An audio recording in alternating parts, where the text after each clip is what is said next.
Hello बच्चों, नमस्ते। कल हमने भाषा के रूप पढ़े थे, मौखिक और लिखित। तो मौखिक रूप तो वो होता है जो हम बोल करके बताते हैं, और लिखित रूप जो हम भाषा को, लिखी हुई भाषा को पढ़ते हैं, उसको हम क्या बोलते हैं? लिखित रूप। लिखते हैं या पढ़ते हैं या अपनी भाव कहते हैं, वो लिखित रूप कहलाता है। तो अब देखो, भारत में अनेक भाषाएं बोली जाती है। हमारे जो भारत देश है ना, उसमें बहुत सारी भाषाएं बोली जाती है। और हिंदी है तो भारत की कौन सी भाषा है? राजभाषा। हमारे भारत की राजभाषा कौन सी है? हिंदी।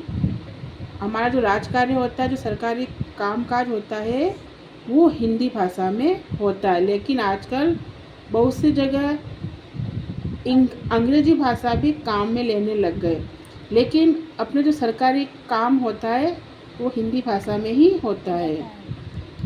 और भारत के अधिकतर हिस्से में लोग हिंदी भाषा का ही प्रयोग करते हैं। पर हमारे भारत में बहुत सी भाषाएं बोली जाती, जैसे हमारे राजस्थान में राजस्थानी भाषा बोलते हैं, उड़िया भाषा उड़ीसा की है, बंगाली बंगाल की है, मराठी महाराष्ट्र की है, पंजाबी भाषा पंजाब में बोलते हैं, गुजराती गुजरात में बोलते हैं, मैथिली बिहार में बोलते हैं, असमिया असम में बोलते हैं, तमिल तमिलनाडु में बोलते हैं, तेलुगु जैसे आंध्र प्रदेश हुआ, ये तेलंगाना उधर बोलते हैं, कन्नड़ दक्षिण भारत में बोली जाती है भाषा, मलयालम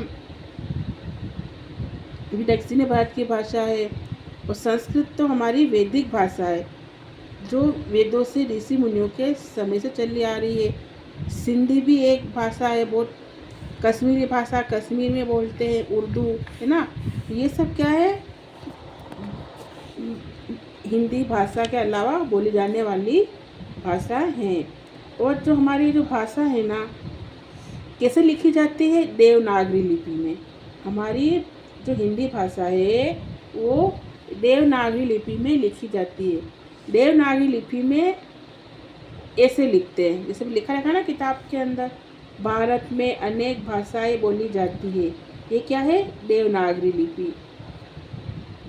और अगर ऐसे लिखते हैं, इस साइड से लिखते हैं, तो वो ब्राह्मी लिपि कहलाती है। और ये हमारी देवनागरी लिपि है।